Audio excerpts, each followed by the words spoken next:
Ya baik sahabat-sahabat sekalian, nah, alhamdulillah kita sudah sampai di lokasi kita kali ini ya. Ini di SMM Distribution Center. Ya baik sahabat sekalian, nah, alhamdulillah di SMM Distribution Center ini kita akan ketemu dengan Kang Nanang ya. Beliau ini sebagai kepala unit atau direktur SMM. Nah di sini langsung aja kita akan ke bagian resepsionis dulu. Assalamualaikum Kang. Waalaikumsalam Pak. Ya. Apa namanya saya bantu Pak? Boleh duduk ya? Oh boleh mangga, silakan duduk dulu Pak. Mohon izin saya mau ketemu dengan Kang Nanang nih. Oh Pak Nanang boleh mangga. Pak Nanang kebetulan lagi ada di belakang Pak. Begitu siap. Ya. Siap saya antar Pak ya. Mangga. Berapa ini Pak? Oh itu kebetulan Pak Nanangnya lagi ada di belakang. Oh siap. Bang Nanangnya ada yang mau ketemu Pak? Assalamualaikum. Waalaikumsalam. Dengan Nanang Pak. Siap. Wahid. Oh Kang Wahid. Siap. Baik. Nah, Sehat Kang Wahid? Alhamdulillahirobbilalamin. Alhamdulillah. Sahabat-sahabat sekalian, hari ini di sini kita juga sudah langsung ketemu dengan Kang Nanang. Saya ulangi lagi, beliau adalah sebagai kepala unit atau direktur SMM ya. Ya, Kang Nanang nih, boleh saya tanya-tanya seputar tempat ini Kang ya? Boleh. Nah, Insyaallah. mungkin bisa sedikit dijelaskan nih Kang.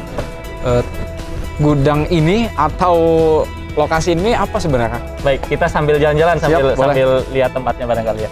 Nah, tempat ini adalah distribution center dari SMMDT atau mungkin kita menyebutnya gudang lah ya. Gudang lah ya. Gudang warehouse kita ada di sini. Ini beralamat di Jalan Cibogo Tengah nomor 233. Jadi Cibogo Tengah nomor 233. Nah, di sini semua proses bisnis SMMDT dikendalikan, Pak. Oh, baik. Baik itu dari sisi produknya, terus sisi pembayaran, data-data, marketing dan sebagainya diatur di sini. Jadi holdingnya di sini. Justru kalau bisa dibilang di sini malah pusatnya ya? Betul, pusatnya di sini, holdingnya di sini. Jadi baik itu yang di SMM toko yang di Geger Kalong ataupun di tempat-tempat lain kita kendalikan dari sini. Seperti itu. Nah, untuk barangnya sendiri Kang, ini mengambil dari mana aja sih? Apakah dari produsen langsung atau gimana nih? Baik. Nah, perlu diketahui di sini ada sekitar 16.000 item barang. Oh gitu ya? 16.000 item barang ini tentunya diambil dari berbagai pihak. Dari supplier-supplier kami yang memang sudah lama bekerja sama dengan kami. Ada yang dari distributor, ada yang dari prinsipal. Nah, mungkin perbedaan sedikit antara distributor dan prinsipal.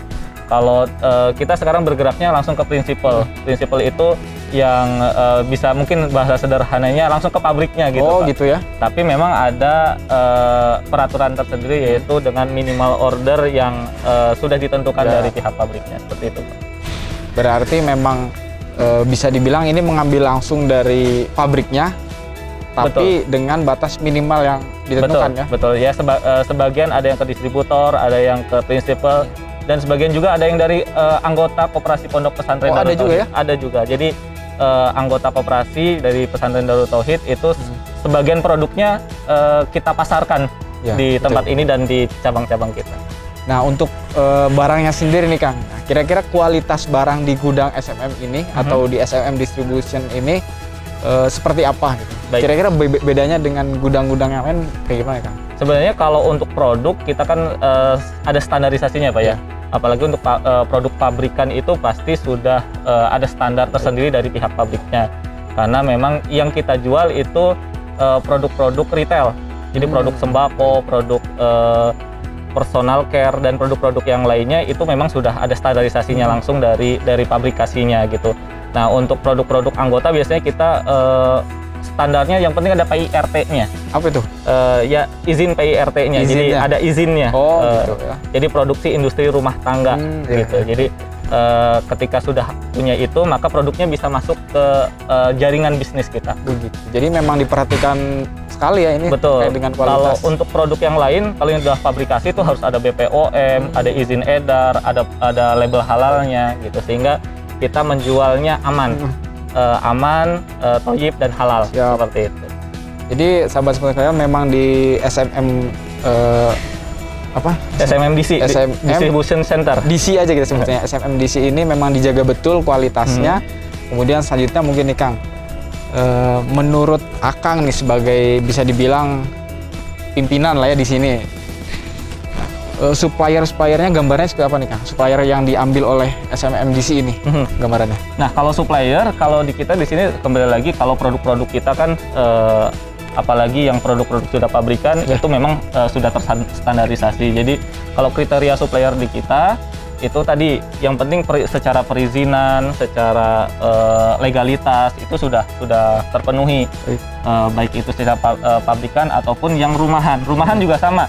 Rumahan tadi seperti ada izin dari PIRT-nya dan lain sebagainya. Seperti kita lihat contohnya, ini produk mie instan, sebutlah mie instan, ada produk minyak goreng, terus produk-produk yang lainnya di sini memang sudah terstandarisasi semua sehingga terjamin kualitasnya. Nah, selanjutnya nih Kang, tadi kan hubungannya cukup erat dengan supplier nih Kang. Nah, selama berkomunikasi dengan para supplier ini kira-kira ada kendala nggak? Nah, kalau kendala pasti ada ya Pak, kendala karena setiap perusahaan, setiap supplier itu pasti punya aturan sendiri-sendiri yang kadang tidak sesuai dengan peraturan kita. Nah, seperti produk ini nih Kang, produk yang akan lihat di depan ini adalah produk-produk retur. Retur. Jadi ini produk yang tidak layak jual. Kenapa tidak layak jual? Satu dari sisi expired date-nya. Jadi di sini produk yang kalau di kita H-3 bulan dari expired date-nya itu sudah ditarik. Mungkin bisa dilihat. Ini 10 ya? Bulan 10. Bulan 10 sekarang baru bulan 9. Nah, kita sudah tarik dari 1 bulan yang lalu. Jadi 3 bulan sebelum expired date-nya itu jatuh, kita sudah tarik terlebih dahulu. Itu untuk memastikan produk yang kita jual itu aman dari produk-produk yang tidak standar gitu. Nah, produk ini akan kita apain? Nah, produk ini akan kita retur ke supplier. Nah, tadi pertanyaannya kalau Akang bertanya ada kendala nggak? Tentu ada. Salah satunya seperti ini. Dari supplier menentukan ada batas tertentu untuk retur gitu. Sehingga produk ini yang di depan kita ini tidak bisa sekaligus kita retur. Nggak bisa semua nggak gitu. Bisa karena ada rasionya gitu. Ada kalau kita pesen berapa returnya berapa persen dari yang kita orderkan. Itu salah satu kendala. Tapi ya mungkin ada beberapa kendala yang lainnya tapi saya rasa ya normatif lah kendala-kendala tersebut. Di satu sisi kita pengen barang-barang ini keluar gitu ya, tapi di sisi lain dari pihak supplier membatasi nggak bisa semua. Betul, karena kan supplier juga punya hitungan gitu. Betul. Nah, untuk mengakali hal-hal seperti itu gimana Kang biasanya? Nah, biasanya kalau untuk mengatur produk-produk seperti ini kita sudah ada rencana programnya sebelum dia masuk H-3 bulan tadi, kita sudah ngadain program flash sale kan gitu. Kita juga kan ada di beberapa marketplace gitu. Ya, tapi ini jadi satu bagian dari bisnis kita. Betul, karena setiap bisnis pasti punya resikonya. Betul sekali. Tapi dengan adanya hal seperti ini justru malah menjadi challenge ya. Betul. Harus mempersiapkan kira-kira 3 bulan sebelum harus ngapain nih? Betul. Karena seperti ini Kang. Dalam retail itu yang saya pelajari harus ada 3 tepat. Apa tuh? Tepat. Jadi tepat beli. Tepat beli, jadi bagian purchasing tadi di depan itu bagian pembuat PO-nya itu harus tepat beli. Belinya itu harus orientasinya pada pasar. Orientasinya pada pasar. Mungkin sambil kita lihat Kang di yang sebelah depan, orientasinya harus pada pasar sehingga produk yang kita beli betul-betul dibutuhkan oleh konsumen kita. Gitu. Selanjutnya yang selanjutnya adalah tepat menyimpan. Betul. Seperti yang kita lihat di samping kita di rak-rak ini. Mohon maaf nih karena awal bulan kemarin kita habis flash sale juga, jadi produk-produk kita sebagian kosong. Jadi harus tepat simpan juga, baik itu dari banyak susunnya, terus hama yang lain juga ada. Seperti kalau di kita ada sebagian tikus. Oh iya betul ya. Kalau tikus kita ada jasa dari luar untuk pengendalinya. Terus burung juga sebagian ada gitu. Nah, yang selanjutnya adalah tepat jual. Tepat jual setelah tepat beli, tepat simpan juga tepat jual. Penjualan kita harus tepat sesuai dengan banyak faktor yang mempengaruhi penjualan, seperti itu kan. Seperti itu salah satu gambaran bisnis di retail kan. Gitu. Nah, karena kita bisnisnya di pesantren, jadi orientasi kita harus pada pesantren. Benar gitu. sekali. Jadi bagaimana bisnis ini orientasinya pada pemberdayaan ekonomi di pesantren. Gitu. Jadi kita harus memberikan kontribusi baik itu dalam sisi manfaat, sisi finansial ataupun sisi-sisi yang lainnya. Soalnya itu santri-santri yang bekerja di sini adalah maksudnya karyawan di sini yang bekerja adalah santri. Pemberdayaan juga ya. Betul gitu. Jadi sambil mereka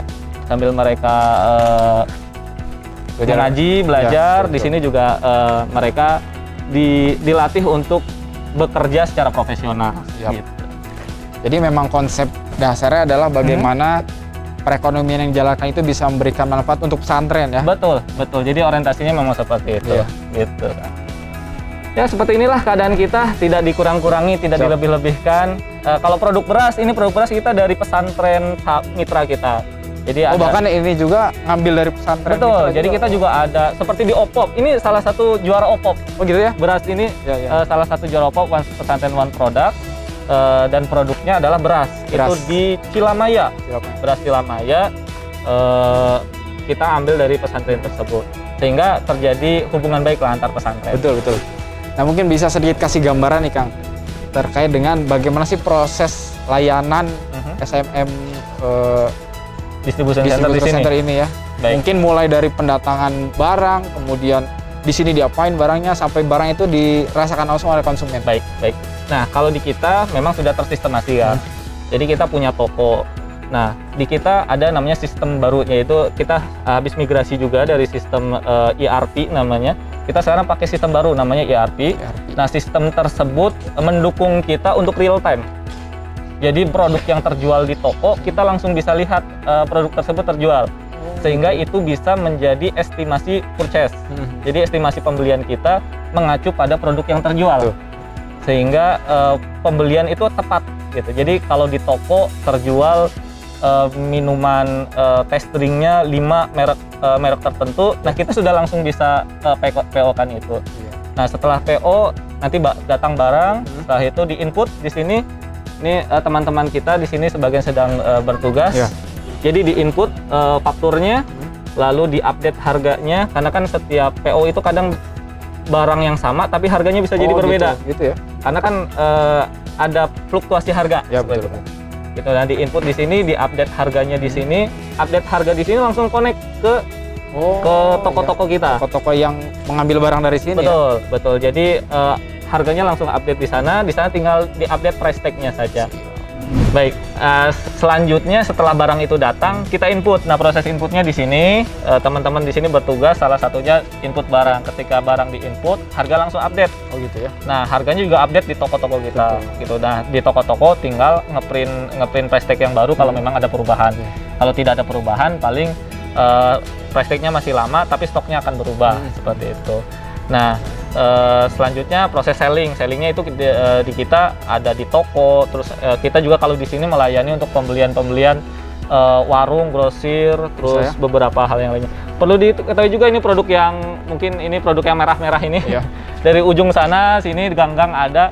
Ini sebenarnya produk-produk yang sudah terjual kan. Sudah terjual ya. Tinggal ini belum diambil aja sama yang belinya gitu. Tapi produk ini sudah terjual dan sudah ditransaksikan seperti itu. Jadi memang cukup cepat juga ya. Nah, itu keluar masuknya barang. Betul. Umur produk di kita hanya boleh 14 hari. Seharusnya 14 hari maksimal. Jadi dari barang datang sampai barang itu keluar itu baiknya itu 14 hari gitu ya. Seperti itu kan. Itu mulai dari kita PO barang sampai barang itu sampai ke konsumen ya? Masa simpan di kita. Masa simpan. Jadi setelah barang datang sampai barang itu harus sudah tidak ada di sini itu 14 hari. Baiknya 14 hari. Meskipun tidak bisa ideal 14 hari semuanya harus habis. Seperti itu. Baik, tadi itu adalah gambaran secara umum Kang ya, bagaimana SMM Distribution Center ini mulai dari PO barang sampai barang itu bisa sampai ke konsumen. Selanjutnya nih Kang, yang ada di SMM DC ini Kang, ada fasilitas apa aja sih Kang? Fasilitas kalau di kita kan sebenarnya pergudangan ya kan, pergudangan. Jadi kalau di gudang itu sebenarnya tidak ada proses produksi apapun. Nah, yang kita lakukan di sini paling ribet ya, paling ribet dalam artian paling rumit adalah paling repacking. Repacking paling kita beli beras sekian ton. Nah, beras itu kan packingnya ada yang 25 kilo, ada yang 50 kilo. Nah, produk itu paling kita repacking jadi produk 5 kilo, 3 kilo, 1 kilo. Paling kenceng seperti itu kalau dari sisi produksi gitu. Kalau dari sisi yang lainnya sih, karena kita gudang, jadi bukan pabrik gitu ya, gudang. Jadi kita nerima produk itu sudah jadi gitu. Tinggal simpan, kita jual seperti itu. Seperti ini yang kita lakukan sekarang. Ini buat pengiriman. Ini pengiriman. Ini salah satu pengiriman kita. Ini dikirim ke toko ataupun ke konsumen-konsumen kita seperti itu. Berarti konsumen juga mendapatkan fasilitas pengiriman barang ya? Betul. Jadi harga yang kita masukkan biasanya ada yang sudah free ongkir, ada yang memang harus menambahkan ongkir tertentu tergantung dari jarak konsumen tersebut. Gitu. Nah kalau dalam proses pengiriman barangnya Kang, ada kendala nggak? Kendala kalau kiriman paling kita dari sisi jarak Kang, kita baru melayani pengiriman itu wilayah kota Bandung. Gitu. Kalau yang di Kabupaten Bandung itu, kalau Cimahi masih dekat karena dekat gudang kita posisi, jadi kita masih bisa antar. Tapi kalau udah di Kabupaten Bandung, terus tempat-tempat yang lebih jauh dari itu, kita biasanya tidak bisa kirim. Harus jemput ya? Mereka ambil ke sini karena kita biasanya jual dengan harga yang memang cukup bersaing. Jadi banyak dari konsumen-konsumen kita yang bawa mobil ke sini ambil gitu untuk warung-warung mereka. Berarti dalam pendistribusiannya bisa dibilang sampai tempat langsung turun, atau ada juga yang nyari dulu lokasinya gitu? Enggak sih, kalau kita biasanya barang masuk mobil itu sudah ada yang punya. Gitu. Memang sudah tahu lokasinya kemana? Sudah. Jadi kita tidak menawarkan produk door to door gitu. Jadi kita sekarang sudah menggunakan digital marketing. Kita sudah menawarkannya base system di marketplace kah atau di jaringan-jaringan kita yang lainnya, sehingga produk yang kita jual itu atau yang sudah masuk mobil itu sudah pasti ada pemiliknya seperti itu. Ini bisa dibilang cukup rumit ya sahabat sekalian. Bagaimana dari PO sampai barang itu sampai ke konsumen. Nah, kira-kira dari Kang Nanang nih, ada nggak tips-tips buat sahabat-sahabat sekalian bagaimana sih bisa memanajemen semua itu sehingga berjalan dengan rapi? Baik, memang bisnis retail cukup rumit kan? Cukup rumit karena memang dia padat modal, padat karya, dan banyak padat-padat yang lainnya gitu.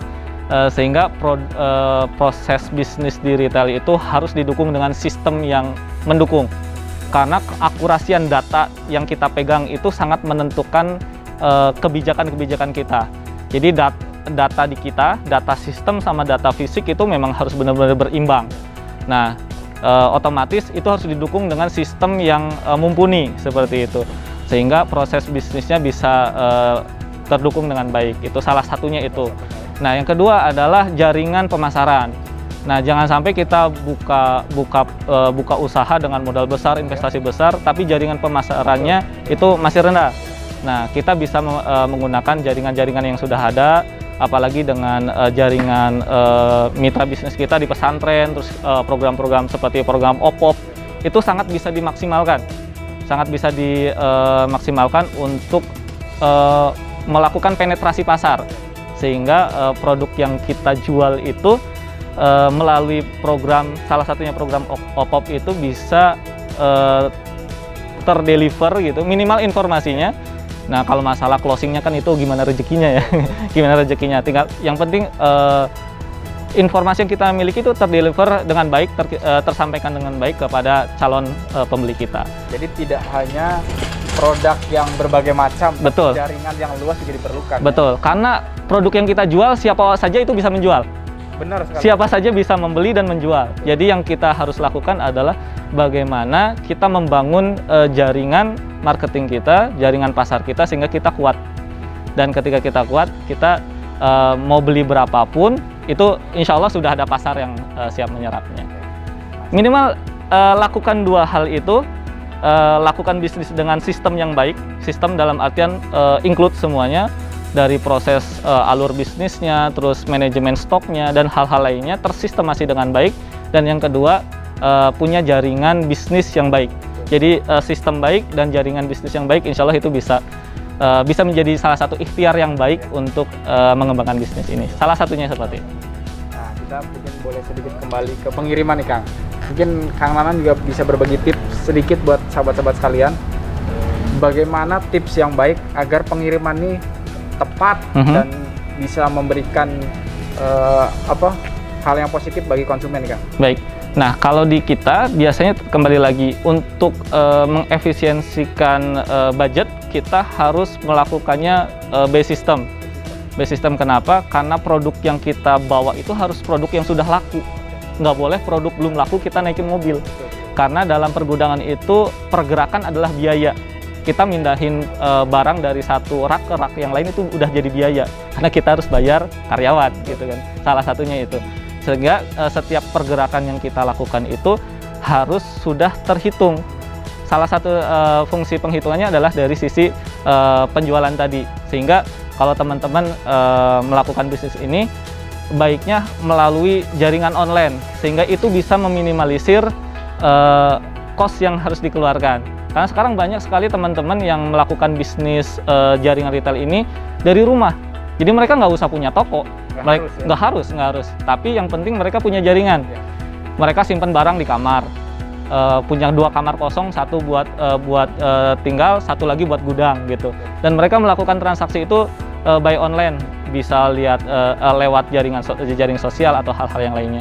Tinggal kirim yang sudah terjual gitu, nggak usah sewa toko, nggak usah sewa. Bisa keliling nawar-nawarin ya. Ya itu bagian yang lainnya mungkin ya, dalam artian untuk menyempurnakan ikhtiar gitu Kang. Jadi untuk delivery memaksimalkan, usahakan itu sudah ada yang punya ya. Betul, sudah terjual. Salah satunya seperti itu. Di lain memang sisi lain juga handling produknya juga harus baik. Jadi ketika bawa produknya harus baik, tersampaikan dengan baik. Kalau di kita ada one guarantee produk. Jadi produk kita itu dijamin 100% kalau ada kerusakan kita ganti. Begitu. Kalau ada kita ngirim minyak bocor, terus pasti itu nggak usah diterima. Coret aja di faktur, nanti kita ganti. Oke, nah selanjutnya nih Pak, dalam proses keberjalanan SMM Distribution Center ini Pak, kira-kira yang menjadi tantangan operasionalnya apa sih Pak? Baik, tantangan operasional di gudang itu biasanya dari data Pak. Data kenapa data itu sangat berpengaruh, karena tingkat turnover produk kita tinggi. Satu hari itu bisa 100 sampai 200 juta produk yang keluar masuk. Satu hari. 100 sampai 200 juta per hari itu produk yang keluar masuk. Sehingga menjadi tantangan adalah memastikan data itu balance baik itu data sistem dan data real yang di lapangan. Itu salah satu tantangan terbesar dalam bisnis retail, karena kembali lagi produk kita itu sampai 16.000 item lebih yang harus kita maintain, dan itu harus akurat antara datanya.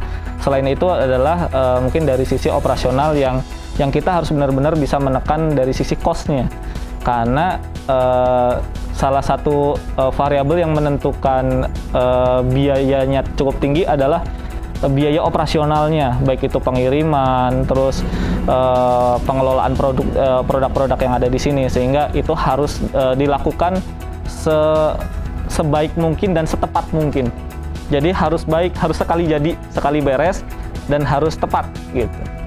Jadi harus akurat gitu. Betul. PR besar banget ya, dengan jumlah item barang yang segitu banyak, 16 ribuan ya. 16 ribuan barang harus datanya sama persis.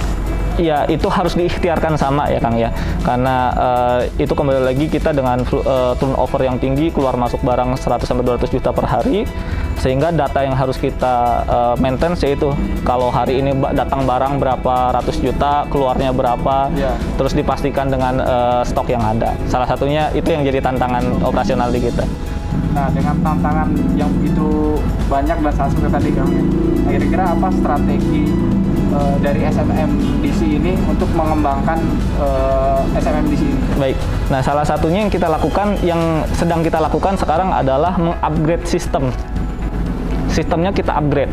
Dari sebelumnya kita sistemnya itu lokal, servernya di sini. Nah sekarang kita menggunakan sistem yang basisnya cloud online gitu ya. Sehingga kita bisa mengakses dari mana saja, kapan saja, dan real time. Sehingga produk yang terjual itu terekap di sini, produk yang masuk terekap di sini, bahkan bisa saya akses dari manapun selama itu ada internet gitu. Sehingga kita bisa memantau, oh hari ini ada barang datang berapa, dan itu bisa melihat juga kejanggalan-kejanggalan jika terjadi transaksi yang salah atau input barang yang salah. sehingga kita bisa langsung melakukan perbaikan dalam waktu yang tidak lama. Karena setelah kita enter submit kah atau kita enter penjualan, itu langsung terekap di data di kita. Di dashboard kita langsung ada penjualan per jam sekian. Jam sekarang saya ketika ngecek real time bisa terlihat penjualan berapa, barang masuk berapa. Jadi detail kan? Detail, dan itu harus real time. Real time. Jadi benar-benar real time, nggak bisa dinantiin. Nggak bisa pulang ada yang belum terselesaikan. Harus beres. Harus beres. Harus tutup kas, harus tutup di sini, tutup secara administrasi juga harus selesai gitu. Sehingga barang yang masuk hari ini sudah terimput hari ini.